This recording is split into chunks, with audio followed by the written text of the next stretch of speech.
بسم اللہ الرحمن الرحیم۔ السلام علیکم ورحمۃ اللہ وبرکاتہ۔ جامع مسجد رمن سے آپ کا میزبان اویس ملک حاضر خدمت ہے۔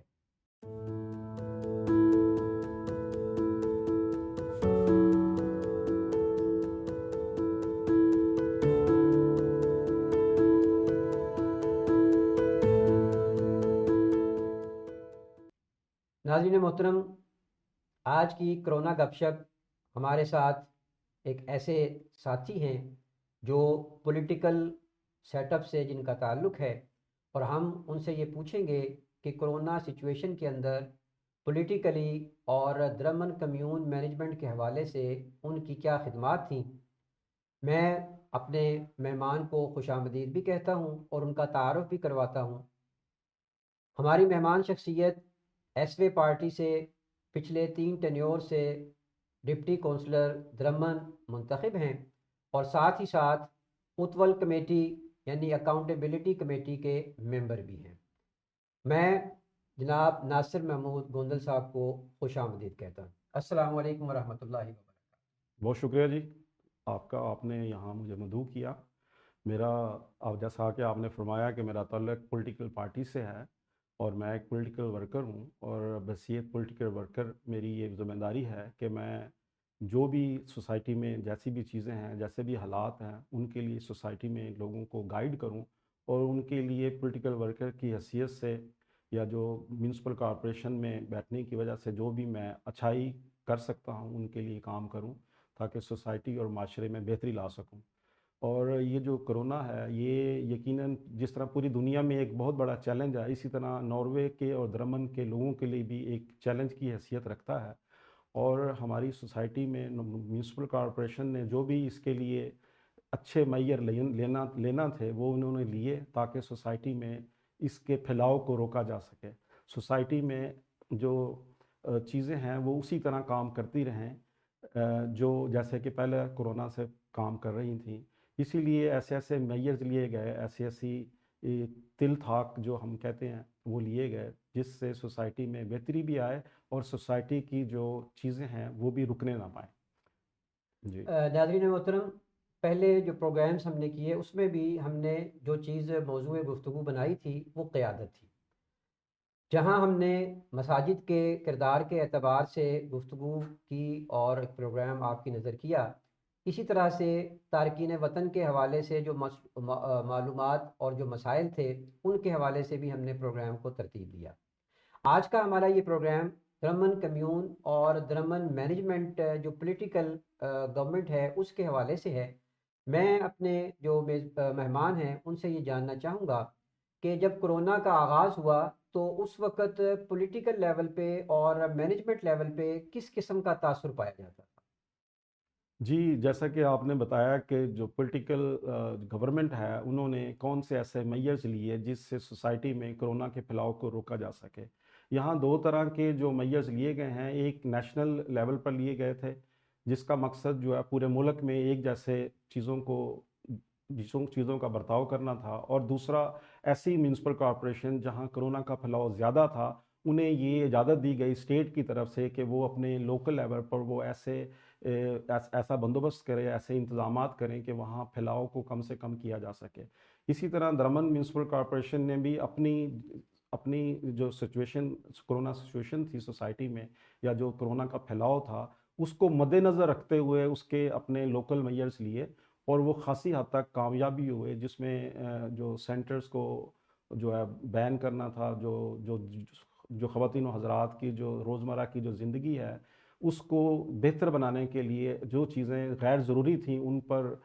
سختی کا اہتمام کیا گیا، اور جو چیزیں عوام کی روزمرہ کی ضرورت کا حصہ تھیں، جیسے جو کیش اینڈ کیری سٹورز اور فوڈ سٹورز اور دوسری ایسی چیزیں جہاں عوام کی زندگی کے لیے لازم تھیں، ان پر تھوڑی سی ریلیکسیشن دی گئی، اور ایسے دوسرے میئرز لیے گئے جہاں سختی کی جانا تھی وہاں سختی کا انتظام کیا گیا۔ گوندہ صاحب، ہمیں اس حوالے سے معلومات مہیا کیجیے گا کہ جب اس کمیٹی کو بنایا گیا تو اس کمیٹی کے جو ممبران ہیں ان کی تشکیل کس طرح سے دی جاتی ہے؟ کیا اس میں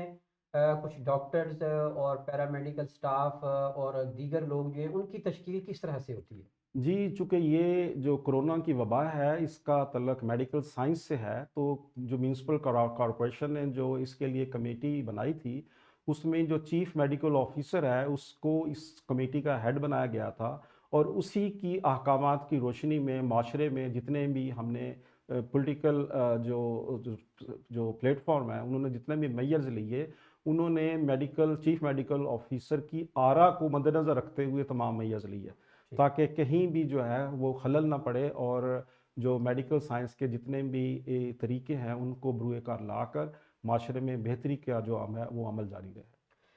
گونا صاحب ہمیں یہ بھی بتلائیے گا کہ جب یہ قاعدے اور ضابطے متعین کیے جاتے تھے تو کوئی خاص وقت کے لیے جس طرح سے 2 ہفتے یا 3 ہفتے یا کوئی ایسی سچویشن آئی جس میں آپ کو بڑی تیزی سے قواعد و ضوابط تبدیل کرنے پڑے؟ جی جی، اس کے یہ ہم نے ہر 2 ویک کے بعد جو سچویشن جو لوکل جو اسٹیٹ ہے وہ پورے ملک کی سچویشن کے مطابق اپنے جو احکامات کو بدلتی رہی ہے، اور میونسپل کارپوریشنز جو ہیں وہ اپنی لوکل جو سچویشن ہے اس کے مطابق وہ اپنے احکامات کو بدلتی رہی ہیں۔ اگر دیکھنے میں اگر یہ آ رہا ہو کہ جو کرونا ہے وہ تیزی سے معاشرے میں پھیل رہا ہے، اور اس میونسپل کارپوریشن کا یہ ان کے لیے ضروری ہو جاتا ہے کہ وہ ایسے طاق یا ایسے میئرز لیں، ایسے احکامات جاری کریں جس سے کرونا کے پھیلاؤ کو روکا جا سکے، تو یہ ہر 2 ہفتے کے بعد جو ایک میٹنگ ہوا کرتی تھی، اور اس میں میٹنگ کے اندر یہ فیصلہ کیا جاتا تھا کہ آج کے سنیاریو میں جو کرونا کا پھیلاؤ ہے اسے کیسے روکا جا سکتا ہے۔ اس میں بہت سارے میئرز ایسے بھی لیے گئے جس میں اسکولنگ سسٹم کو بند کیا گیا، اس میں آفیسز میں لوگوں کو احکامات دیے گئے کہ اگر وہ گھر بیٹھ کر اپنا کام سر انجام دے سکتے ہیں تو وہ گھر بیٹھ کر اپنے کام کریں، اور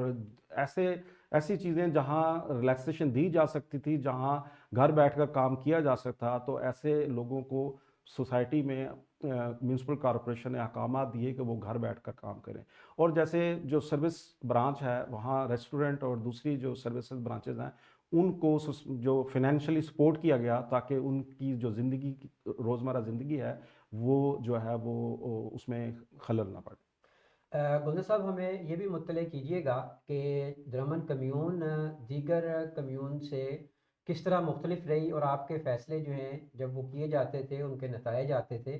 تو آپ کس طرح سے کمپیئر کرتے تھے کہ دیگر کمیون جو ہیں ان سے ہم بہتر انداز سے کام کر رہے ہیں؟ جی دیکھیں، یہ تمام میونسپل کارپوریشن کا جو مرکزی خیال ہے وہ یہی ہے کہ عوام کو زیادہ سے زیادہ اس وبا سے بچایا کیسے جا سکتا ہے، تو وہ اپنے تئیں تمام میونسپل کارپوریشن نے ایسے ایسے میئرز لیے جس میں سوسائٹی میں جو کرونا کا پھیلاؤ ہے اسے روکا جا سکے۔ درامن کمیون کا بھی یہی ویژن تھا کہ ہم عوام کو کس طرح اس ناگہانی صورتحال میں انٹرٹین کر سکتے ہیں یا انہیں فیسیلیٹیٹ کر سکتے ہیں، کیونکہ فیسیلیٹیشن کا مقصد عوام کو کرونا کے پھیلاؤ سے جو روکنا تھا، اور اس میں وہ خاصی حد تک وہ کامیابی رہی ہے، کیونکہ یہ چونکہ انسان کے بس کی بات نہیں ہے، لیکن صرف ہم اسے کم کر سکتے ہیں، ہم اس سے چھٹکارا اسی طرح پا سکتے ہیں کہ ہم اس کے جو میئرز ہیں، جو سیفٹی میئرز ہیں ان پر عمل کریں، اور اپنی زندگیوں کو بھی آسان بنائیں اور دوسروں کو بھی آسانی کا موقع دیں۔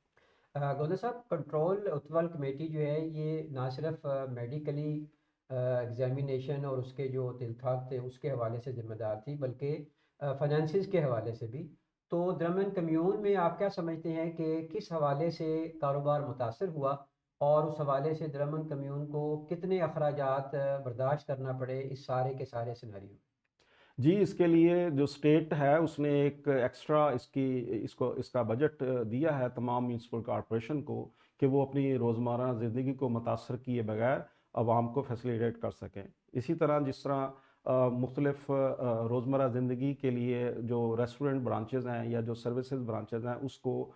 تمام ان کو جو ایکسٹرا بجٹ دیا گیا، ان کی جو جتنی بھی انکمنگز تھیں سالانہ یا منتھلی، ان کے مطابق ان کو جو بجٹ دیا گیا تاکہ وہ اپنی زندگی کو متاثر کیے بغیر گزارا کر سکے۔ تو اسٹیٹ اور میونسپل کارپوریشن نے مل کر اس چیلنج کا سامنا کیا ہے، اور اسٹیٹ نے ایک ایکسٹرا بجٹ رکھا ہے اس مقصد کے لیے تاکہ کرونا کے جو تل تھاک ہیں ان پر عمل کیا جا سکے۔ تو یقیناً یہ جو تمام پچھلا بجٹ ہے اس کے مطابق تو اب ان چیزوں کی انجام دہی نہیں ہو سکتی تھی، لہٰذا ایکسٹرا بجٹ بھی استعمال کیا گیا اور ایکسٹرا ریسورس بھی استعمال کیے گئے۔ تو یہ ایک خوش آئندہ بات ہے کہ گورنمنٹ آف ناروے جو ہے وہ اپنے تمام مقاصد میں کسی حد تک کامیاب رہی ہے۔ گلزر صاحب، چونکہ کمیٹی کے جتنے بھی معاملات ہیں اس میں آپ کا ذمہ دار رہے، اس حوالے سے ہمیں یہ بھی بتلائیے کہ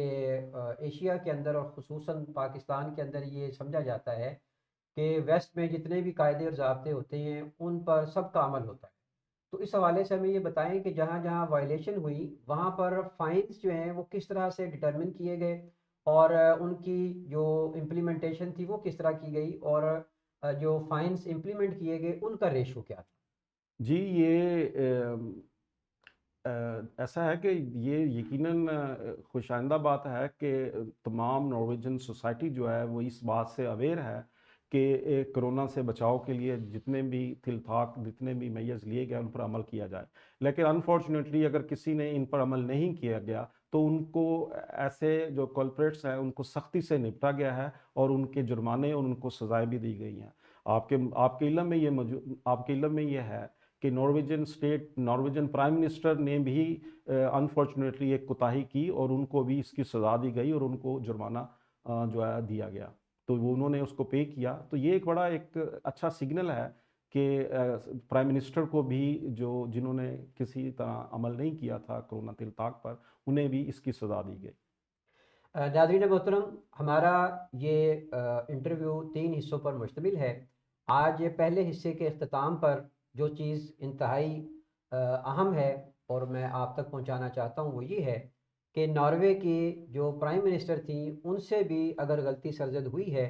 تو متعلقہ محکمے نے ان کو فائن بھی کیا، جرمانہ انہیں ادا کرنا پڑا، اور نہ صرف یہ کہ انہوں نے جرمانہ ادا کیا بلکہ اس بات کی میڈیا کے اندر تشہیر بھی ہوئی۔ تو یہ قانون کی بالادستی کی ایک اعلیٰ ترین مثال ہے۔ آج کا پروگرام اس امید سے ختم کرتے ہیں کہ ہم بھی آئندہ آنے والے جتنے بھی مرحلے ہیں اس میں کرونا تل تھاک اور اس کے قواعد و ضوابط پر بھرپور طریقے سے عمل کریں گے۔ ایک نئے قاعدے اور ضابطے اور نئی معلومات کے ساتھ دوسرے حصے میں آپ سے ملاقات ہوتی ہے۔ اپنے میزبان اویس ملک کو اجازت دیجیے۔ السلام علیکم ورحمۃ اللہ وبرکاتہ۔